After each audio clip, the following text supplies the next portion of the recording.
sidang kabinet paripurna hari ini adalah untuk menjelaskan perekonomian nasional sekaligus juga dengan RAPBN.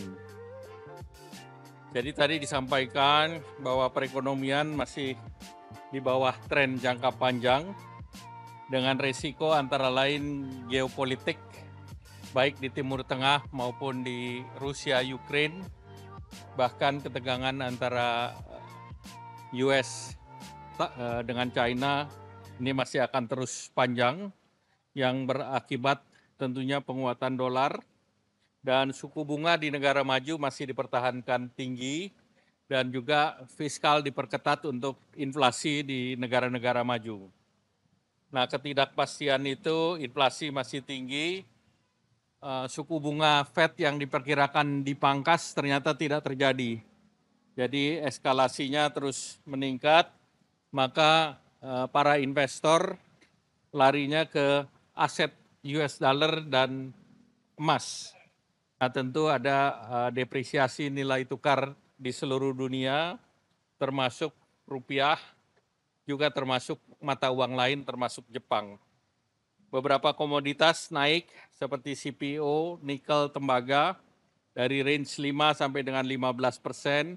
Diharapkan ini dapat menjadi mendongkrak nilai ekspor Indonesia. Ekonomi Indonesia sendiri tumbuh di 5,11, PMI manufaktur 33 bulan di atas 50. Jadi kondisi ekspansi, demikian pula indeks keyakinan konsumen. Nah, satu yang menjadi hal baik yaitu daya saing Indonesia berdasarkan IMD dari 67 negara kita meloncat dari 34 ke 27. Salah satu adalah terkait dengan ekonomi domestik. Dari segi institusi pemerintahan, ini tentu akibat daripada Undang-Undang Cipta Kerja. Demikian pula di sektor market, labor market, kita nomor 2 dari 67 negara. Dianggap salah satu yang terbaik, tentu akibat adanya bonus demografi, dan kedua juga dengan Undang-Undang Cipta Kerja itu mempermudah untuk rekrutmen dan menyelesaikan perselisihan perburuhan, dan juga dianggap kita produktivitas lebih tinggi. Kemudian juga di sektor eksternal kita lihat capital outflow daripada portofolio akibat Amerika juga menerbitkan treasury bill dengan tingkat suku bunga yang tinggi. Nah, tadi ada arahan Bapak Presiden bahwa kredit restrukturisasi akibat daripada COVID-19 itu yang seharusnya jatuh tempo pada bulan Maret 2024, ini diusulkan ke OJK nanti melalui KSSK dan Gubernur BI untuk mundur sampai dengan 2025. Karena ini akan mengurangi perbankan mencadangkan kerugian akibat kredit KUR. Kalau kita lihat outstandingnya sudah turun banyak.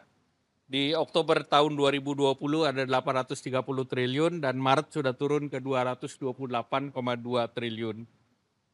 Nah, kemudian langkah lain tentu tadi Gubernur BI menyampaikan mengenai penerbitan SVBI dan SRBI dan tentunya akan disinkronkan dengan penerbitan SBN daripada Kementerian Keuangan. Dari segi fundamental ekonomi, kita dibandingkan negara lain relatif baik. Dalam bentuk central bank policy rate kita masih di 6,25, inflasi 2,84, current account balance 0,64. Ini jauh lebih bagus dari berbagai negara termasuk Malaysia, Brasil. Demikian pula fiscal balance, kemudian foreign exchange reserve juga lebih baik. Nah, tentu ke depan Bapak Presiden juga meminta agar apa yang sudah dilakukan dengan tim dari Presiden terpilih untuk dilanjutkan dengan komunikasi yang baik. Dan tadi disampaikan oleh Menteri Keuangan terkait dengan makroekonomi yang dipersiapkan di dalam APBN di tahun 2025. Dari segi siklus, dari segi APBN itu sendiri, tentunya masih dalam pembahasan dengan DPR dan diharapkan pembahasan DPR itu bisa diselesaikan dengan baik. Dan tadi disampaikan juga terkait dengan kondisi makro APBN dari segi fiskal, di mana dalam makro tersebut pendapatan negara diharapkan sekitar 12,3 sampai 12,36 daripada PDB, belanja negara di 14,59 sampai dengan 15,18, dan juga defisit anggaran 2,29 sampai dengan 2,82.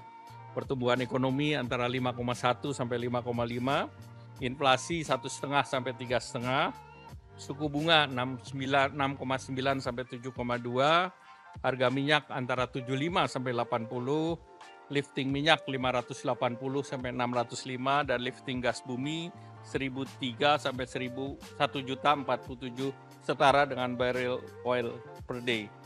Nah, dengan demikian kita berharap bahwa tingkat kemiskinan antara 7 sampai 8%, tingkat kemiskinan ekstrim mendekati 0%, kemudian pengangguran terbuka 4,5 sampai 5%, rasio Gininya 0,379 sampai 0,382, dan indeks modal manusia 0,56. Demikian.